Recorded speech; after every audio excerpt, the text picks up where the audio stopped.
मैं उस फैमिली से बिलोंग करता हूँ जहाँ पे जब हम बाहर जाते थे तो हमारे अब्बा कहते थे कि यही खाना है तो बेटा घर में मंगवा लो। बाहर जाने की क्या ज़रूरत है, होटल में जाने की क्या ज़रूरत है, सेम चीज़ तो मिल रही है। उनको ये आइडिया नहीं था उस वक्त के मतलब एक्सपोजर भी कोई चीज़ होती है। अपनी तरफ से उन्होंने पूरी कोशिश की जो वो कर सकते थे।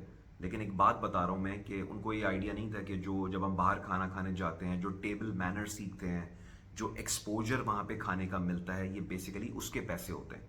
लेकिन हमारे घर में ये चीज़ डिस्कशन होती थी कि बेटा क्या ज़रूरत है, गाड़ी की क्या ज़रूरत है, पब्लिक ट्रांसपोर्ट अवेलेबल तो है। हालांकि हमें पता है कि पाकिस्तान कराची के अंदर ट्रांसपोर्ट का क्या निज़ाम है।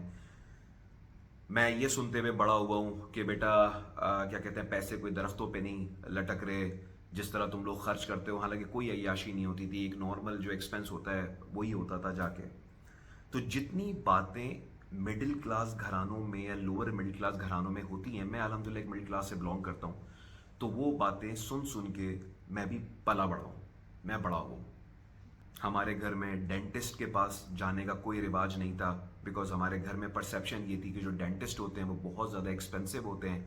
तो अगर आपको दांत में दर्द हो रहा है तो आप लौंग रख के चबा लें, दांतों में कीड़ा लगा हुआ है तो आप जो भी आपको करना है बस आप घर पे कुछ भी कर लें, आप थोड़ा सा परफ्यूम रुई में डाल के आप दांत के नीचे दबा लें, कुछ भी कर लें, लेकिन आपको वहाँ नहीं लेके जाना। तो ये मेरे जो जो बचपन मेरा गुजरा है वो इस तरीके से गुजरा है। इन तमाम चीज़ों ने ना मेरे अंदर एक गुस्सा पैदा कर दिया पैसे के लिए।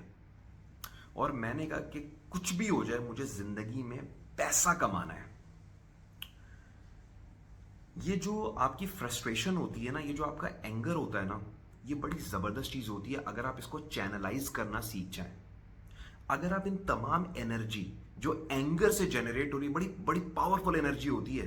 मैं एग्जांपल देता हूं, आप आपकी सिस्टर के साथ कहीं जा रहे हैं और 50 लड़के सामने खड़े हैं और आपको कोई सिस्टर को आपको कोई कोई चीज बोल दे, तो आप भूल जाएंगे कि आगे 50 बंदे हैं, 10 बंदे हैं, 100 बंदे हैं, 200 बंदे हैं। आप मरने मारने को रेडी हो जाएंगे कि बात कैसे की जाके। कहां से आती है ये एनर्जी?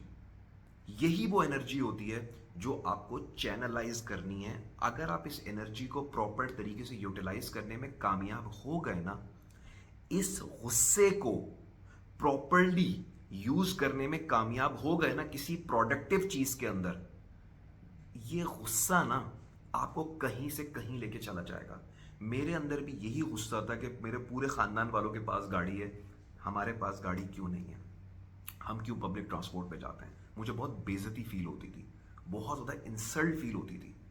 और फिर उसका ये हुआ कि मैंने इंतहाई यंग एज के अंदर, मैंने कोई 25 साल के अंदर, जब मैं 26 साल के अंदर मैं यहाँ पे आया, मैंने होंडा सिविक ली, रिबॉन ली, मेरी फेवरेट कार थी। और मैंने कभी ज़िंदगी में नहीं सोचा था कि मैं लेक्सस ES 350 जो है वो मैं तकरीबन 30 साल की 29 साल की एज में मैं लेक्सस ES 350 जो है मैं वो चला रहा हूँ।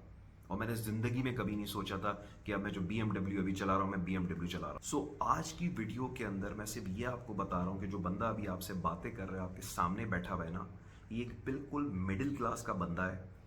मिडिल क्लास की स्कूलिंग है, नॉर्मल स्कूलिंग है, नॉर्मल यूनिवर्सिटी है, कुछ एक्स्ट्रॉर्डनरी नहीं है। लेकिन ज़िंदगी में एक पॉइंट आया 17-18 साल पहले जिसने मेरी पूरी मेंटालिटी चेंज कर दी।